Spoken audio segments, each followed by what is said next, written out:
একাত্তরের মুক্তিযুদ্ধকে অস্বীকার করতে চান, যারা ৭২-এর সংবিধানকে ছুঁড়ে ফেলতে চান, নিজেদের টিকিটের জন্য দাদু আপনারা এগুলোর সংস্কার করার কথাও একটু ভাবুন।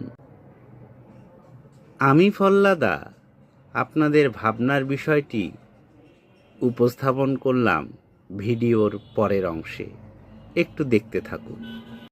গত কয়েকদিন ধরে পেট্রোল এবং অকটেন নিয়ে মানুষের দুর্ভোগের শেষ নেই। সেই দুর্ভোগ নিয়ন্ত্রণে আনতে সরকার পেট্রোল পাম্পগুলোতে বেঁধে দিয়েছে নতুন শর্ত। এখন থেকে যে মোটরসাইকেল আরোহীরা পেট্রোল সংগ্রহ করবেন তাদেরকে সাথে রাখতে হবে মোটর ড্রাইভিং লাইসেন্স, গাড়ির বৈধ কাগজপত্র। তা না হলে পেট্রোল পাম্পগুলো থেকে তারা তেল সংগ্রহ করতে পারবেন না।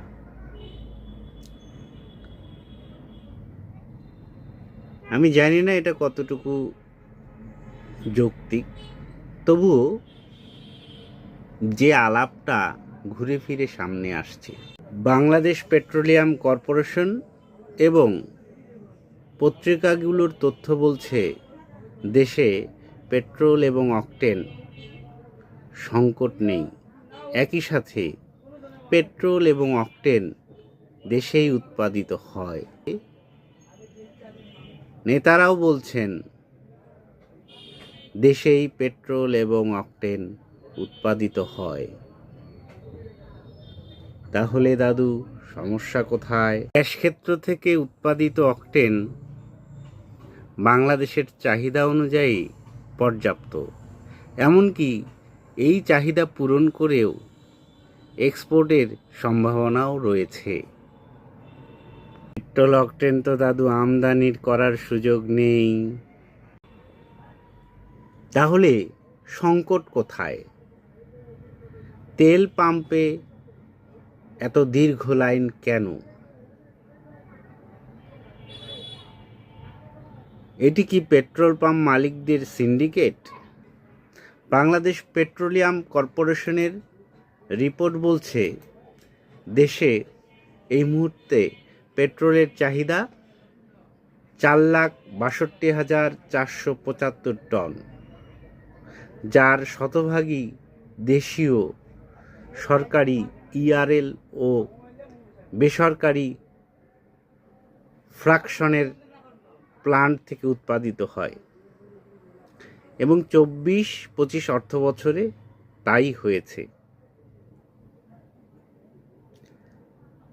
অন্যদিকে অকটেন সরকারি তেল শোধনাগার থেকে সরাসরি উৎপাদিত না হলেও দেশের 4টি বেসরকারি শোধনাগার থেকে বা ফ্র্যাকশন প্ল্যান্টের গ্যাস ক্ষেত্র থেকে পাওয়া অকটেন গত অর্থ বছরে দেশে বিক্রি হয়েছে 4,15,000 টন। তাহলে হঠাৎ করে কি উৎপাদন কমে গেল, নাকি তেল সিন্ডিকেট হোতারা উৎপাদন বন্ধ রেখেছেন? প্রশ্ন থেকে যায়। ইতিমধ্যে বিশ্ববাজারে তেলের দাম বেড়েছে 3.14%, অর্থাৎ বাংলাদেশেও এই তেলের দাম বাড়ার কথা। বিশ্ববাজারে তেলের দাম বাড়লেও বাংলাদেশ সরকারের পলিসির কারণে এখনও তেলের দামে হাত পড়েনি। তেলের দাম না বাড়ানোর একটি ঘোষণা রয়েছে এবং সরকার যদি তেলের দাম না বাড়ান, অর্থাৎ ডিজেলের দাম না বাড়ান, তাহলে তাদের ভর্তুকি গুনতে হবে। তাহলে থলের বিড়ালকে খুঁজে বার করুন, দায়িত্ব আপনাদের।